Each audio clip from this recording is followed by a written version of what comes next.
Ini di TKP awal, terus ada Ibtu Rudiana sebagai ayah korban, semuanya sudah diperiksa oleh Propam maupun dari Itwasum, dan sampai dengan saat ini semuanya sesuai dengan ketentuan. Oleh karena itu, rumor yang berkembang di luar atau mungkin pendapat atau persepsi boleh, tetapi yang jelas bahwa sekali lagi penyidik melaksanakan pemeriksaan berdasarkan alat bukti yang didapatkan, baik itu keterangan saksi ataupun alat bukti yang lain. Mau fokus dulu untuk masalah kasus Ananda, Eki dan Vina. Nanti ada pertanyaan dari teman bahwa apakah nanti akan dikaitkan dengan kasus tersebut untuk pelaporan yang lainnya. Itu sangat dimungkinkan. Saya bilang sangat dimungkinkan, Mas ya. Ya, sangat dimungkinkan. Bukan hanya ayahnya Peggy, tapi juga ada, mungkin teman-teman sekalian kalau bisa membuka hasil sidang di pengadilan. Sidang di pengadilan. Ini ada sesuatu hal yang menarik buat teman sekalian. Ya, di dalam fakta pengadilan itu ada saksi yang didatangin oleh pengacara para pelaku, beserta orang tua para pelaku, yang minta agar tidak memberikan keterangan sesuai dengan faktanya. Bahkan, mohon maaf, itu diiming-imingi sejumlah uang untuk bisa tidak memberikan keterangan sesuai dengan apa yang dia tahu, apa yang dia lihat, dan apa yang diketahui. Jadi, tadi pertanyaan dari Mas, sangat dimungkinkan nanti akan ada LP berikutnya apabila kasus ini nanti akan berlanjut. Namun, saat ini Polri sedang fokus untuk penanganan penuntasan kasus Ananda almarhum Eki maupun Ananda kasus Vina.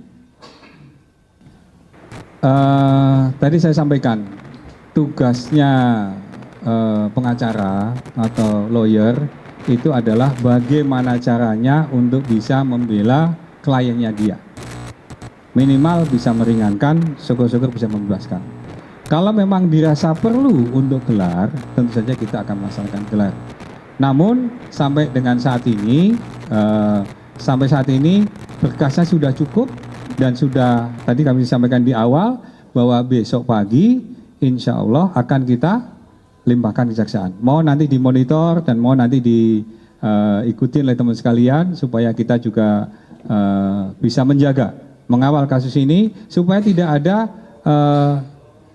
sakwa sangka ataupun ada dusta di antara kita, apalagi ada fitnah. Tadi ada langkah-langkah yang lainnya yang mencoba untuk menutupi penyidikan, itu adalah bagian lain nanti yang akan kita sidik. Namun yang utamanya saat ini adalah penyidik akan fokus bahwa pembunuhan sadis ini harus kita ungkap seterang-terangnya. Siapapun pelakunya harus kita tindak sesuai dengan ketentuan pelaku. Oke. Ya, kalau dari penanganan kasus itu sebelum menetapkan tersangka kan ada penyelidikan, lalu gelar perkara terus naik ke penyidikan dan ditentukan tersangka ya Pak. Artinya saat penentuan tersangka ini kan awal bahkan sampai DPO juga di situ kan ya Pak ya. Yang pertama kan waktu itu ada 7 tersangka dan 3 orang DPO ya Pak ya yang disebutkan. Nah 7 tersangka ini ya udah akhirnya disidangkan dong, akhirnya berkasnya aman dan yang 3 DPO ini tetap menjadi DPO kan. Sampai pada akhirnya PG ditangkap tapi 2 ini dihilangkan atau dinyatakan fiktif. Nah artinya nih Pak, dari segala proses itu yang terjadi di 2016 lalu itu, Polri nggak melihat bahwa penyidikan ini ada semacam kesalahan prosedur dan semuanya ini lancar gitu berarti Pak? Gitu aja sih, minta penegasan aja Pak. Mas Thomas ini sukanya yang tegas-tegas gitu kan gitu. Iya, terima kasih masukannya Mas Thomas. Penyidik melaksanakan kegiatan penyidikan itu berdasarkan salah satunya adalah hasil keterangan. Baik itu keterangan saksi maupun keterangan tersangka. Jadi ketika penyidik menyimpulkan ada DPO, nggak ada DPO, itu berdasarkan keterangan dan berdasarkan alat bukti lainnya. Kan gitu. Nah, keterangan-keterangan itu kemudian diajukan ke pengadilan dan ditetapkan oleh pengadilan adanya 3 DPO seperti yang tadi disampaikan oleh Mas Thomas. Oleh karena itu tugas penyidik adalah mendalami kembali DPO yang sudah ditetapkan di awal sampai dengan penetapan pengadilan. Nah, ketika pendalaman tadi sampai dengan saat ini yang terbuka lebar informasinya oleh para pelaku dan para tersangka lainnya tentang kasus tersebut, hanya Peggy Perong lah yang mendapatkan informasi lebih lengkap dan lebih utuh.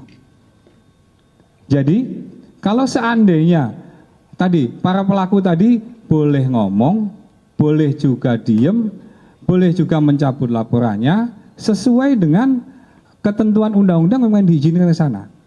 Maka dari itu penyidik melaksanakan kegiatan penyidikan tadi bukan serampangan, tetapi juga berdasarkan keterangan para saksi dan dikuatkan dengan alat bukti lainnya. Maka sampai dengan saat ini alat bukti yang sudah menguat dan bisa diangkat oleh penyidik sehingga saat ini bisa ditangkap pelakunya baru kaitan dengan Peggy Perong. Tapi untuk kaitannya dengan DPO yang lain, sesuai dengan keterangan para pelaku dan saksi yang lainnya, belum menguatkan ke arah sana.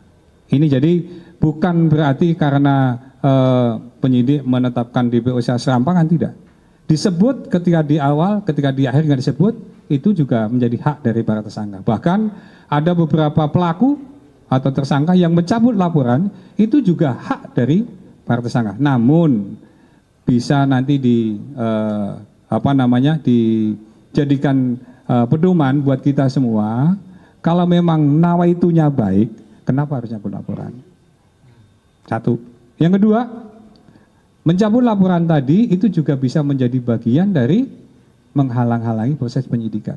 Namun karena itu menjadi hak dari para tersangka, penyidik akan menguatkan dengan alat bukti lainnya ataupun keterangan saksi lainnya sehingga kasus ini tetap harus diproses karena pembunuhan ini sangat sadis dan sangat brutal. Mudah-mudahan almarhum Ananda Eki dan Vina mendapatkan tempat yang istimewa di sisi Allah SWT dan kasus ini bisa terbuka dengan lebar, dengan terang benderang, dan kami dari kepolisian mengucapkan terima kasih buat teman-teman sekalian, para pakar, para ahli, para narasumber yang sudah memberikan banyak masukan, input kepada kita sehingga kasus ini bisa berjalan dengan semestinya. Dan kami juga mohon koreksi apabila ada hal-hal yang tidak sesuai dengan ketentuan, mohon kami diinformasikan ada hotline atau ada pelanggaran atau kode etik ataupun yang tidak sesuai dengan ketentuan, tolong dilaporkan kepada Propam maupun kepada Itwasum.